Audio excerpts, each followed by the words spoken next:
बिस्मिल्लाहिर्रहमानिर्रहीम। अस्सलामुअलैकुम। यादें न्यूज़ के साथ मैं हूं रिया चौधरी। बुलेटिन में शामिल करते हैं आज की अहम खबरें। सुप्रीम कोर्ट ने मातहत अदालतों को नैब केसेस का फैसला करने से रोक दिया। नैब तरमीम फैसले के खिलाफ अपील पर सुप्रीम कोर्ट ने चेयरमैन पीटीआई, अटॉर्नी जनरल और तमाम एडवोकेट जनरल को भी नोटिस जारी कर दिया, जबकि मातहत अदालतों को नैब केसेस का फैसला करने से भी रोक दिया।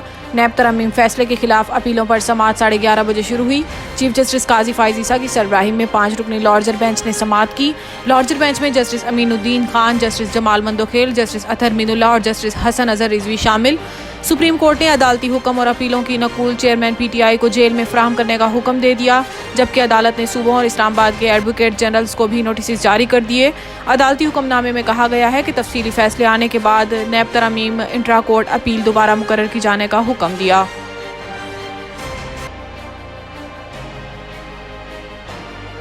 इलेक्शन कमीशन निगरान वफाकी वज़रा को ओहदों से हटाने की दरखास्त पर फैसला महफूज। इंतखाबात पर असरअंदाज होने या सियासी वाबस्तगी के हवाले से निगरान वफाकी वज़रा को ओहदों से हटाने से मुतालिक दरखास्त पर समाअत में chief election commissioner Sikandar Sultan Raja ने कहा है कि दुनिया में निगरान हुकूमत नहीं होती। यहाँ निगरान हुकूमत का तस्वुर इसलिए आया कि हुकूमत गैर जानिबदार हो जो नजर आए। हचीमा और फवाद हसन के बारे में तासुर तो पैदा हुआ है कि ये किसी एक सियासी जमात के करीब हैं। क्या ये तासुर नहीं? Chief election commissioner Sikandar Sultan Raja की सरबराही में 5 रुकनी बेंच ने केस की समाअत की, जिसमें दरखास्त गुजार अजीजुद्दीन काका खेल ने कमीशन को बताया कि तौकीर शाह ने इस्तीफा दे दिया है। फवाद हसन, फवाद और अहमद चीमा को सियासी बुनियाद पर भर्ती किया गया, इन्हें भी हटाया जाए।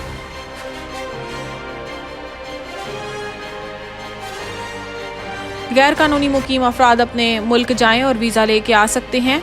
लाहौर में मीडिया से गुफ्तगू करते हुए निगरान वज़ीर आज़म ने कहा है कि हमने गैर कानूनी तौर पर मुकीम लोगों को पहले वक्त दिया, इनके कारोबार या दीगर तरीक़ों से इनको परेशान नहीं किया। हमने इन पर मुकम्मल तौर पर पाबंदी नहीं लगाई है। ये अपने मुल्क जाएं और वीज़ा लेकर फिर वापस आ सकते हैं।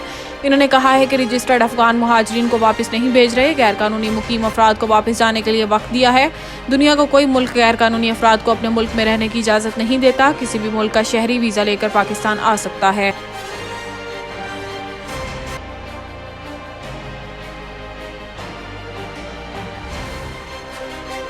इसराइल का गजा में जंगबंदी से इनकार, शहीद फलस्तीनियों की तादाद 8400 से जायद हो गई। गैर मुल्की मीडिया रिपोर्ट्स के मुताबिक इसराइली वज़ीर आज़म ने एक बयान में कहा है कि इसराइल 7 अक्टूबर के हमलों के बाद हमास से दुश्मनी खत्म करने पर इत्तफाक नहीं करेगा। सीज फायर का मतलब है इसराइल हमास दहशतगर्दी के आगे हथियार डाल दे। ये जंग का वक्त है, ये जंग हमारे मुश्तरका मुस्तकबिल के लिए है। इसराइली वज़ीर आज़म ने कहा है कि आज हमें तहजीब और बर्बरियत की कुव्वतों के बीच लकीर बनानी है। इसराइल ने यह जंग शुरू नहीं की, हमास इस बुराई के टोले का हिस्सा है जिसे ईरान तश्कील दे रहा है। वाज़ेह है कि 7 अक्टूबर से जारी हमलों में शहीद फलस्तीनियों की तादाद 8400 हो गई, जबकि 23,000 से जायद जख्मी हुए हैं। शोधा में से 73% बच्चे, ख़वातीन और उम्र रसीदा अफराद हैं।